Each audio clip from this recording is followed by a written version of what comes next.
حضرت ابوبکر صدیق رضی اللہ تعالیٰ عنہ جیسے بڑی عمر کے افراد میں، مردوں میں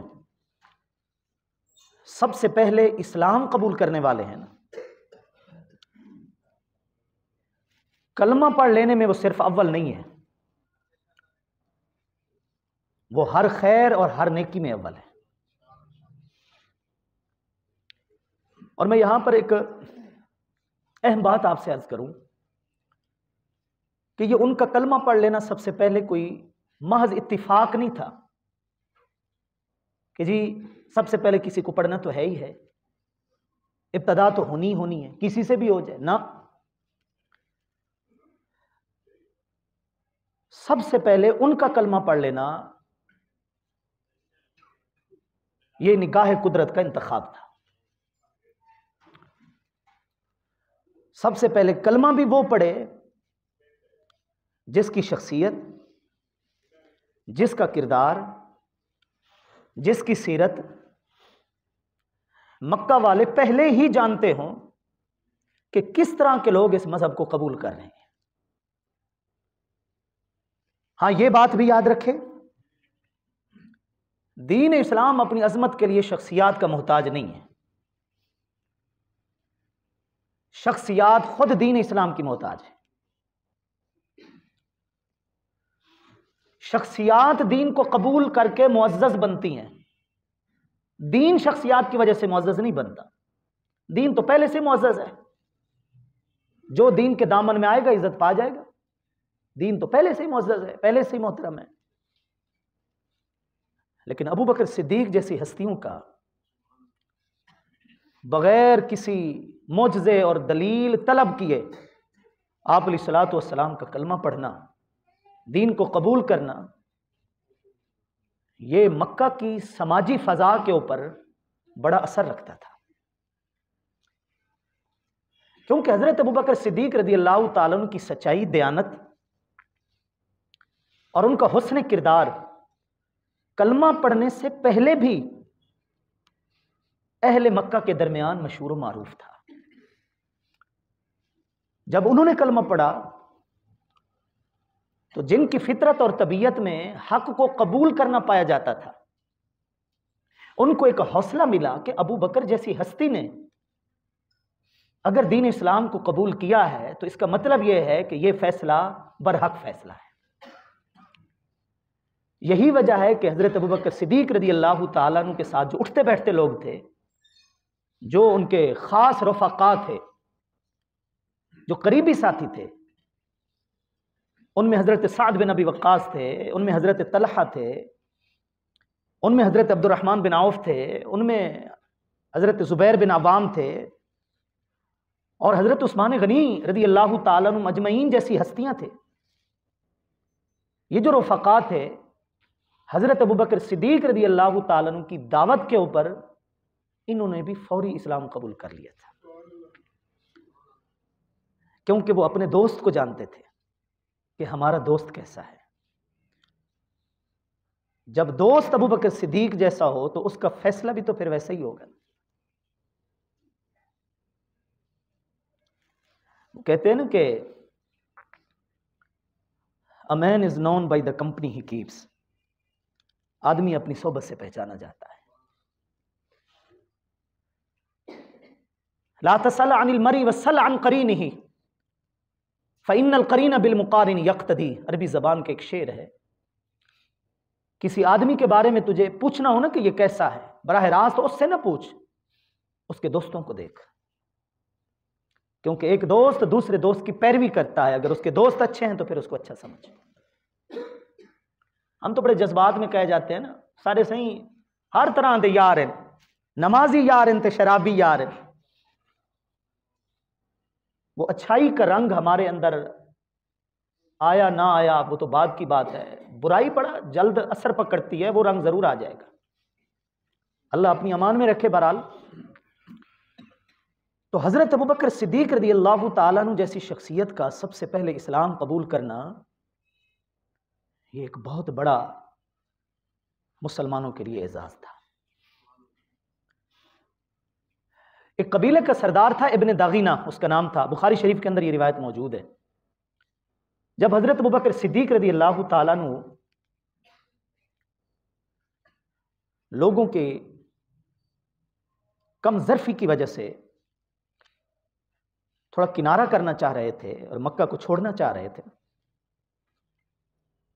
تو رستے میں وہ ابن داغینہ ملا. اس نے پوچھا کہاں جانے کا ارادہ ہے؟ تو حضرت ابوبکر صدیق رضی اللہ عنہ نے ماحول کے بارے میں بتایا کہ اسلام قبول کرنے والوں کے اوپر یہ فضا تنگ کی جا رہی ہے. تو ابن داغینہ نے کچھ الفاظ بولے، حضرت ابوبکر صدیق کا وہ تعارف تھے. یہ اسلام قبول کرنے سے پہلے حضرت ابوبکر صدیق کی شخصیت کا تعارف دیکھیں، اور پھر میری اس بات کو سمجھے جو میں کہہ گیا. اس نے کہا ابو بکر اگر تیرے جیسا بندہ مکہ کو چھوڑ دے گا تو یہ تو مکہ والوں کی بدنصیبی اور محرومی ہے. تیرے جیسا بندہ ان کو چھوڑ کر چلا جائے. انک تکسب المعدوم وتحمل الکلا وتقری الضیف وتعین علی نوائب الحق. تم تو محتاجوں کی ضرورتوں کو پورا کرنے والے ہو،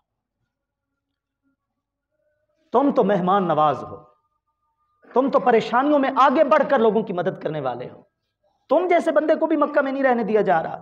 مکہ والوں کی پھر اپنی قسمت. اب ان لفظوں کو سنیں، اور پھر جب پہلی وحی نازل ہوئی تھی اقرأ بسم ربک الذی خلق، اور غار حرا سے آپ علیہ الصلوۃ والسلام گھر میں آئے تھے، اور حضرت خدیجہ نے، جنہوں نے تقریباً 15 سال آپ علیہ الصلوۃ والسلام کی زوجیت میں، صحبت و رفاقت میں گزار لیے تھے، پھر حضرت خدیجہ رضی اللہ عنہا نے جو حوصلہ افزائی کے لیے الفاظ بولے تھے نا آپ علیہ الصلوۃ والسلام کو، وہ بعینی یہی الفاظ تھے جو ابن دغینہ نے آپ علیہ الصلوۃ والسلام کے اوپر سب سے پہلے ایمان لانے والے حضرت ابوبکر صدیق رضی اللہ عنہ کے لیے بولے تھے. حضرت خدیجہ رضی اللہ عنہ کہنے لگیں فواللہ لا یخزیک اللہ ابدا، بخدا رب آپ کو تنہا نہیں چھوڑے گا، آپ پریشان نہ ہو. اس لیے کہ جو کچھ میں نے ان 15 سالوں میں دیکھا ہے، جو کچھ میں نے آپ کی بیوی بن کر آپ کی گھریلو زندگی میں آپ کو دیکھا ہے، پرکھا ہے، وہ تو یہ ہے کہ انک لتصل الرحمہ، آپ تو رشتہ داروں سے حسن سلوک کرنے والے ہیں، وتکسب المعدوم، اپنی کمائی سے ضرورت مندوں کی ضرورت کو پورا کرنے والے ہیں، ناداروں کا بوجھ اٹھانے والے ہیں، وتقری الضیف، آپ مہمان نواز ہیں، وتعین علی نوائب الحق، آپ تو پریشانیوں میں لوگوں کے ساتھ تعاون کرنے والے ہیں. جو الفاظ لوگوں نے حضرت ابوبکر صدیق کے لیے بولے، وہ صفات، وہ عادات، وہ اخلاقیات اللہ نے اپنے محبوب کے خلق عظیم کے اندر رکھی تھی. اب ذرا دونوں باتوں کو سامنے رکھیں، اور میں نے جو یہ جملہ بولا کہ حضرت ابوبکر صدیق رضی اللہ تعالیٰ عنہ کا سب سے پہلے اسلام قبول کرنا یہ کوئی محض اتفاق نہیں تھا، یہ نگاہ قدرت کا انتخاب تھا کہ جب میرا محبوب عرفہ و اعلیٰ ہے، جب میرے محبوب کی شان بلند ہے، تو میرے محبوب کا سب سے پہلے کلمہ پڑھنے والا بھی اعلیٰ ہونا چاہیے، اس کا کردار بھی بلند ہونا چاہیے. حضرت ابوبکر صدیق رضی اللہ تعالیٰ عنہ نے صرف حضور کے ہاتھوں میں ہاتھ نہیں دیے. یہ بیعت اسلام ہوا کرتی تھی، یہ کوئی رسمی بیعت نہیں ہوتی تھی جو ہمارے ہاں رائج ہے. اسے تو بیعت تبرک کہا جاتا ہے کہ برکت کے طور پر ہم بزرگوں کے ہاتھوں میں اپنا ہاتھ دے دیتے. وہ جو صحابہ کرام نے حضور کے ہاتھ میں ہاتھ دیے ہیں نا، وہ حقیقی معنی ہے وہاں پر، وہ بیعت کی روح ہے. باع یبیع، بک جانا، سامنے والے کا خرید لینا، وہ بک گئے.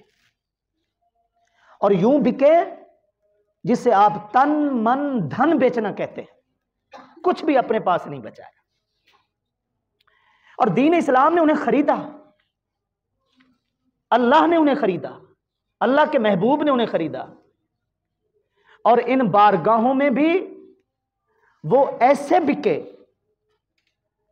کہ پھر ان کی قیمت خرید بھی بتائی گئی دنیا والوں کو کہ اگر اللہ اور اس کے محبوب نے انہیں خریدا ہے تو پھر ریٹ کیا دیا ہے، قیمت کیا دی ہے. اور سب سے بڑی قیمت یہ ہے کہ پھر رہتی دنیا تک کو دعوت دی گئی کہ اے لوگو اگر تم نے کلمہ پڑھنا ہے اور دین کو قبول کرنا ہے نا تو پھر کلمہ ایسے پڑھنا جیسے میرے محبوب کے صحابہ نے کلمہ پڑھا. اولئک ھم المؤمنون حقا، یہ ڈگری انہیں دی گئی. اولئک ھم الراشدون، یہ ہدایت یافتہ ہیں، یہ سند انہیں دی گئی. رضی اللہ عنہم ورضوا عنہ، اللہ ان سے راضی اور یہ اللہ سے راضی، یہ سرٹیفکیٹ ان کو دیا گیا. اور اس سے بڑی کوئی ڈگری نہیں، اس سے بڑا کوئی سرٹیفکیٹ نہیں، اس سے بڑی کوئی سند نہیں کہ ہماری زندگی بھر کی اگر محنت ہو اور آنکھ جھپکنے کے برابر بھی ہم نیکی سے پیچھے نہ ہٹیں، آنکھ جھپکنے کے برابر بھی، ظاہر باطن سب کچھ حوالے ہو جائے اللہ اور اس کے محبوب کے، لیکن فکر مند رہنا ایمان کی نشانی ہے کہ پتہ نہیں مالک نے قبول بھی کیا یا نہیں کیا. یہ فکر پھر بھی دامن گیر ہونی چاہیے کہ رب راضی ہوگا تو مسئلہ ہوگا حل، ورنہ نہیں ہوگا. اور یہ کتنے خوش نصیب ہیں کہ زندگی میں ہی اللہ نے پروانہ جاری کر دیا کہ میں تم سے راضی اور تم میرے سے راضی. یہ ہے اصل بات، کیونکہ انہوں نے بک کر دکھایا. انہوں نے جب حضور کے ہاتھ میں ہاتھ دیے نا، انہیں پتا تھا کہ یہ ہم کیا کر رہے ہیں. انہوں نے جب کہا کہ ہم گواہی دیتے ہیں کہ اللہ کے سوا کوئی معبود حقیقی نہیں، اور ہم گواہی دیتے ہیں کہ محمد صلی اللہ تعالی علیہ وآلہ وسلم اللہ کے بندے اور رسول ہیں، تو ان کو پتا تھا کہ ہم کیا کہہ رہے ہیں. کلمہ شہادت الفاظ کا نام نہیں تھا ان کی نظر میں، وہ کلمہ شہادت کی روح کو جانتے تھے. جو اقبال نے کہا تھا کہ چومی گویا مسلمانم بلرزم کے دانم مشکلات لا الہ راہ، میں جب خود کو مسلمان کہتا ہوں تو کانپ اٹھتا ہوں، کیونکہ مجھے پتا ہے کہ اس کلمے کو نبھانا کتنا مشکل ہے، اس کلمے کا بھرم کتنا بڑا ہے، اس کلمے کی لاج رکھنا، اس کے تقاضے نبھانا کتنی بڑی ازمائش ہے. تو وہ لوگ جانتے تھے کہ ہم اگر حضور کے ہاتھ میں ہاتھ دے رہے ہیں، مشرکین مکہ کو بھی جانتے تھے، کفار مکہ کی سختیوں کو بھی جانتے تھے، لیکن ہاتھوں میں ہاتھ دینے کا مطلب یہی تھا کہ وہ بک گئے. اور عشق و محبت کے جو اصول حضرت ابوبکر صدیق نے سکھائے ہیں نا، کیا بات ہے. بہت آسان ہے، یقین کریں خود کو عاشق کہنا بہت آسان ہے. عشق تو محبت کی انتہا ہے میرا بھائی. فرط الحب، جہاں محبت جا کر ختم ہو جاتی ہے وہاں سے عشق کی ابتدا ہوتی ہے. عشق کی پہلی سیڑھی کا مطلب یہی ہے کہ آپ اپنی ذات کو ختم کر رہے ہیں. یہ حضرت ابوبکر صدیق نے ہمیں سمجھایا ہے. اقبال نے ایسے تو نہیں کہا جس سے بنا عشق و محبت ہے استوار. کیا مطلب؟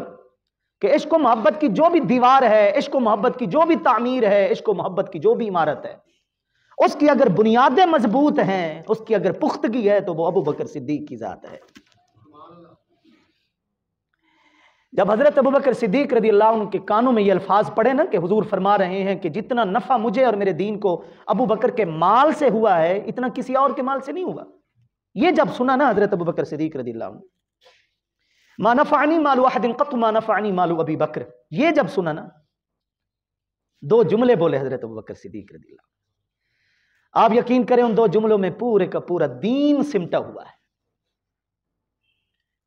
ان دو جملوں میں ایمانی عقیدت بھی ہے، ان دو جملوں میں ایک سچی حقیقت بھی ہے. حضرت ابوبکر صدیق رضی اللہ عنہ آ کر عرض کرتے ہیں ابو بکر کا مال؟ یا رسول اللہ کیسے آپ نے فرمایا ابو بکر کا مال؟ حل انا ومالی الا لک یا رسول اللہ صلی اللہ علیہ وسلم، میں بھی آپ کا اور میرا مال بھی آپ کا. میں کون اور میرا مال کون؟ جب میں آپ کا تو میری چیز کہاں رہی؟ سب آپ کا. دوسرا جملہ بولا حل ہدانی اللہ ورفعنی الا بکا، کہ اگر اللہ نے مجھے ہدایت دی ہے یا دو جہاں میں عزت دی ہے تو آقا یہ سب آپ کا صدقہ ہے، اس میں میرا اپنا کوئی کمال نہیں ہے. آپ دیکھیے کہ ایک مومن اور مسلمان کا حضور کی بارگاہ میں اپنے ایمان کا معیار کیا ہونا چاہیے اس کا. یہ حضرت ابوبکر صدیق رضی اللہ عنہ کا ہے. اور مسئلہ صرف عشق و محبت تک محدود نہیں ہے. جو میدان اٹھانا ہے اٹھا کر دیکھ لیں، جو موضوع کھولنا ہے کھول لیں، وہ حکومت کا ہو، وہ سیاست کا ہو، وہ عاجزی انکساری کا ہو، وہ عبادت و ریاضت کا ہو. میں شروع میں کہہ گیا ہوں کہ صرف کلمہ پڑھنے میں ابوبکر اول نہیں ہے، ہر میدان میں اول ہے۔ کمال دیکھیں کہ آپ علیہ الصلوۃ والسلام بھری محفل میں پوچھ رہے ہیں بتاؤ آج نفلی روزہ کس نے رکھا ہے؟ ابو بکر صدیق کا ہاتھ کھڑا ہے کہ یا رسول اللہ میں نے رکھا ہوا ہے۔ اچھا یہ بتاؤ کہ آج بیمار کی عیادت کس نے کی ہے؟ ابو بکر کا ہاتھ کھڑا ہے کہ میں نے کی ہے۔ یہ بتاؤ کسی مسکین کو آج کھانا کس نے کھلایا ہے؟ حضرت ابو بکر صدیق اس فہرست میں آئے بیٹھے ہیں کہ آج میں نے مسکین کو کھانا کھلایا ہے۔ یہ بتاؤ کہ کسی مسلمان کی نماز جنازہ میں کون شریک ہوا ہے؟ حضرت ابو بکر صدیق ہاتھ کھڑا کیے بیٹھے ہیں کہ آپ علیہ السلام نے فرمایا مجتمعنا فی امرئن الا دخل الجنہ، جس آدمی کے اندر ایک ہی دن میں یہ سب نیکیاں اور خوبیاں جمع ہو گئی ہوں، بھلا جنت سے وہ پیچھے رہ سکتا ہے؟ جنت تو اس کے انتظار میں۔ یہ ہیں حضرت ابو بکر صدیق رضی اللہ۔ اور فاروق اعظم نے فرمایا مستبقنا الی خیر الا سبقنی الیہ ابو بکر، ہم نے جب بھی دوڑ کر بھاگ کر کسی نیکی کو حاصل کرنے کی کوشش کی نا، ہمارے پہنچنے سے پہلے ابو بکر وہاں پہنچے ہوئے تھے۔ یہ تربیت کا نقص ہوتا ہے، یہ تربیت کی کمی ہوتی ہے کہ کرسی اقتدار آنے سے انسان کا مزاج بدل جائے اور انسان سے وہ فرعون بن جائے۔ یہ شہرت اگر بگاڑ کے رکھ دیتی ہے، یہ کوئی منصب بگاڑ کے رکھ دیتا ہے، یہ طاقت و قوت بگاڑ کے رکھ دیتی ہے، تو پول تو کھلتے یہیں پر ہے۔ اندر جو ہے وہ باہر ہی تب نکلتا ہے، پھر پتہ چلتا ہے کہ آج اقتدار آیا ہے تو انسانیت رہی بھی ہے یا نہیں۔ یہ ابو بکر صدیق تھے جنہوں نے اسلامی خلافت کے سارے اصول بعد والے خلفاء کو دیے۔ سواری پر ہیں، اگر کوئی چابک کوئی کوڑا نیچے گر جائے، اجازت نہیں ہے خادم کو کہ وہ اٹھا کر دے، خود سواری کو روک رہے ہیں، نیچے اتر کر اس کو اٹھا رہے ہیں، اور ساتھ ہی یہ کہہ رہے ہیں کہ میرے آقا نے مجھے یہی تربیت دی تھی کہ کبھی کسی سے سوال نہیں کرنا، اپنا کام اپنے ہاتھ سے کر۔ حضور کی جانشینی حاصل کرنا کوئی عام بات تھی؟ مصلی رسول کو سنبھالنا کوئی عام بات تھی؟ مجھے بتائیں۔ لیکن یہ اعزاز انہیں حاصل ہو گئے، اور گھر میں بیٹھی ایک بچی جن کا کوئی سرپرست نہیں تھا، اس گھر میں کوئی مرد نہیں تھا، اور حکومت ملنے سے پہلے، خلافت پر متمکن ہونے سے پہلے حضرت ابوبکر صدیق ان کے گھر میں جا کر ان کو نا بکریوں کا دودھ نکال کر دیا کرتے تھے، روزانہ کی یہ روٹین تھی آپ کی۔ تو اب وہ بچی آپس میں نہ بیٹھ کر یہ باتیں کر رہی ہیں کہ اب تو ابوبکر امیر المومنین بن گئے ہیں، خلیفہ رسول بن گئے ہیں، وقت کے حاکم بن گئے ہیں، کیا اب بھی وہ ہماری بکریوں کا دودھ نکال کر ہمیں دیں گے؟ اور ابوبکر صدیق یہ جملہ سن رہے ہیں اور فرما رہے ہیں بلا احلبنہا لکم، یہ کرسی اقتدار مجھے غرباء کی خدمت سے محروم نہیں کر سکتی، بلا احلبنہا لکم، میں خلیفہ بننے کے بعد بھی تمہارے لیے یہ ڈیوٹی سر انجام دیتا رہوں گا۔ یہ ہے حضرت ابوبکر صدیق رضی اللہ۔ اور آپ نے بتایا کہ اصولوں پر کبھی سمجھوتا نہیں ہوتا۔ آج نظریہ ضرورت نے جو تباہیاں مچائی ہیں نا، یہ نظریہ ضرورت کیا ہے؟ یہ نظریہ خواہش نفس ہے، یہ نظریہ مفاد ہے۔ ایک حسن اتفاق ہے کہ آج کل ویسے بھی عدلیہ کے اندر نا، سپریم کورٹ کے اندر کچھ بحث بھی اس طرح کی چل رہی ہے۔ ابوبکر صدیق نے بتایا ہے کہ جو اٹل اصول ہوتے ہیں پھر ان کے اوپر کوئی سمجھوتا نہیں ہوتا۔ آپ علیہ الصلوۃ والسلام کی سیرت کے حوالے سے ایک ہی اصول تھا کہ انی لست تارکا شیئا کان رسول اللہ صلی اللہ تعالی علیہ وآلہ وسلم یعمل بہ، ہر وہ کام جو میرے آقا کیا کرتے تھے کسی ایک چیز کو بھی میں چھوڑ نہیں سکتا۔ اور آپ نے اپنی خلافت کا سب سے بڑا اصول یہی رکھا کہ میں تب کامیاب ہوں گا جب حضور کے بتائے ہوئے رستے پر چلتا رہوں گا، اور فرماتے تھے وہ دن میری گمراہی کا پہلا دن ہوگا جس دن میں نے سمجھوتا کیا اور حضور کی کسی سیرت کے گوشے کو چھوڑ دیا، وہ میری گمراہی کا پہلا دن ہوگا۔ یہ حضرت ابوبکر صدیق۔ اور جب یہ خلافت، یہ ذمہ داری، یہ فریضہ حضرت عمر فاروق کو دینے لگے تو بڑی وصیتیں کی، اور ایک وصیت یہ بھی کی کہ اے عمر میری بات یاد رکھنا، ان للہ حقا باللیل لا یقبلہ بالنہار، میرے رب کے کچھ حقوق ہیں جو رات میں ادا کیے جاتے ہیں، وہ رات میں ادا کرنا دن میں اللہ قبول نہیں کرے گا۔ وَإِنَّ لِلَّهِ حَقًّا بِالنَّهَارِ لَا يَقْبَلُهُ بِاللَّيْلِ، کچھ حقوق دن میں ادا کرنے ہیں، رب رات کو قبول نہیں کرنا، وہ دن میں تم نے ادا کر کے سونا ہے۔ اور آخر میں فرمایا یہ ہم سب کے لیے کہ لا يقبل النافلہ حتی تؤدی الفریضہ، تیری نفلی نیکیاں جتنی بھی تیرے نامہ اعمال میں ہوں گی وہ تب قبول ہوں گی جب تو فرائض و واجبات کا پابند ہوگا۔ یہ حضرت ابوبکر صدیق حضرت فاروق اعظم کو بیٹھ کر سمجھا رہے ہیں۔ یہ چیز ہے آج ضرورت ہے اس چیز کی کہ ہماری چاہے انفرادی زندگی ہے، خاندانی زندگی ہے، اجتماعی زندگی ہے، فیصلہ سازی ہے، جو بھی ہے، حضرت ابوبکر صدیق سے محبت کا معیار یہ ہے کہ جیسے انہوں نے طرز حیات سیرت رسول کو بنایا ہے، ابوبکر صدیق سے محبت کی نشانی یہ ہے کہ ہمارا طرز حیات بھی حضور کی سیرت ہونی چاہیے۔